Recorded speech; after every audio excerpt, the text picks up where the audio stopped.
না কথা কেন, রাজার কোনো অভাব আছে নাই? রাজার কোনো অভাব নাই। পদ্মা সেতু আছে, মেট্রো রেল আছে, রাজমশাইয়ের কত তান আছে। এর ভিতরে দিয়ে রাজমশাই ঠকছে, আরেক তারা জিতছে। তো রাজমশাই সেনাপতিরও খবর দেয়, সেনাপতি কো? কয় জি রাজমশাই। আমরা হারলাম কেন? কয় 101টা কারণ আছে। কয়টা কারণ?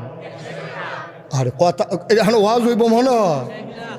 আমরা যে একজনের কথা কন না কিতা, তারা মনে করছে আমরা যে স্টেজে বইছি এটাই তো বেশি, তাকে বালিশ দে, তারা হুদবো কোথায় দেখেন দিয়া কুল বালিশ দিস কাটতে হুদবো। তারে বসাবো, বসাও, ছেলে বসা। আর গইব কখনো আমার তুললে বইলে পারে। ফাঁকা জায়গা থাকলে একটু আগাইয়া জায়গা দাও। ছেলেরা ফাঁকাও, যাদের সামনে ফাঁকা জায়গা আছে, অনেক লোক আইসা পড়ছে, তারা এতক্ষণ আইসে না, হন আইসে। তুই কি তাবারুক আছে শেষে দিয়া? ও তাবারুক নয়, রুহের তাবারুক আছে।